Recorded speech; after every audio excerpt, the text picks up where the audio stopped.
To the member for Whitlam. Thanks, Deputy Speaker. Well, this week the residents of the Central Coast learned of a scandal concerning the Central Coast Group Training Limited that has received two grants of $2.7 million each for near identical purposes. The first grant was made in 2013 by Labor with good intention, but commitments given at that time were not fulfilled. What is hard to understand against this background is why a second grant of the same amount was made in 2015 for the same business by the coalition government. All up, this business has received $5.4 million for skills centres in Tuggerah and North Wyong.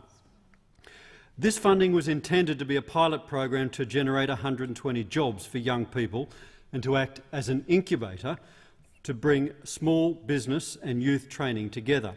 Instead, according to the Newcastle Herald, the Tuggerah and North Wyong sites are largely empty. As the journalist Joanne McCarthy from that paper points out, the only thing missing is new jobs and apprentices for young people. The Central Coast is an area of high average youth unemployment at 17.3%, compared to the national average of around about 12.9%. This project was supposed to help. It isn't. You have to ask why the coalition were willing to hand over nearly $3 million to a jobs incubator that had not proved its worth. That is until you look deeper into the business. Central Coast Group Training Limited is a business owned by two former councillors of the Wyong Council. At the time of the second grant, both were on the council, one, Doug Eaton, as mayor. The former Liberal member for Dobell, Karen McNamara, was also once on the board. The tragedy of this grant is that these millions of dollars of public funding have gone to a worthless project for murky and political reasons when there were many other projects that could have been funded. The Community Development Grants Program can only be described as a National Party slush fund.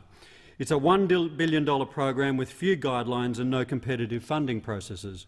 The Minister's own department has confirmed to a Senate estimates hearing that this program is there to fund coalition election commitments. Funds have largely been committed to projects in coalition seats. This is in direct breach of the Commonwealth Grant Guidelines for Ministers, which say the ANAO has put an emphasis on the geographic distribution of grant activities as a measure of equitable distribution. The political manipulation of these grants is scandalous. Between 2013 and 2017, they have committed over $135 million from this fund to National or Liberal Party seats in New South Wales alone.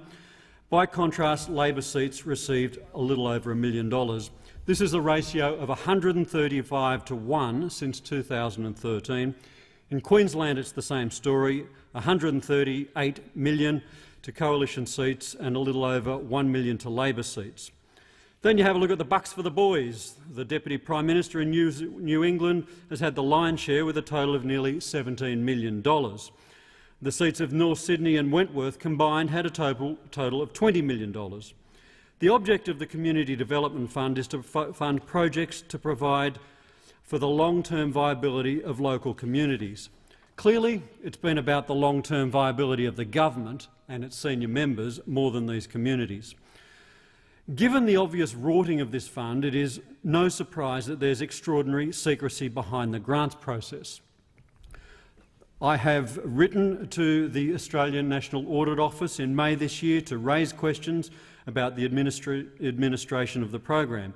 I wrote again after discovering the Central Coast scandals uncovered by the Newcastle Herald and Joanne McCarthy. I've also written to the Minister with an FOI request. We are told in an extraordinary admission that no documents exist. Some in this place may remember the regional rorts uncovered by the ANAO at the end of the Howard government. It seems that 10 years later the Turnbull government is going down exactly the same path. This week, the Minister responsible for the Community Grants Development Program has said her decisions on funding programs are balanced, well thought through and measured and made on merit. We think not. All the more reason why the Prime Minister should ask the Deputy Leader of the National Party and the Minister responsible to step aside. It is no small academic matter. The government has already conceded that the Minister is probably not eligible to sit as a senator in the other place. If she's not eligible to sit as a senator, then she's not eligible to sit as a minister. Against the background of misadministration of these funds over many, many years, I again call on the government to do the right thing and ask the minister to step aside. Time has expired. The member for Whitlam.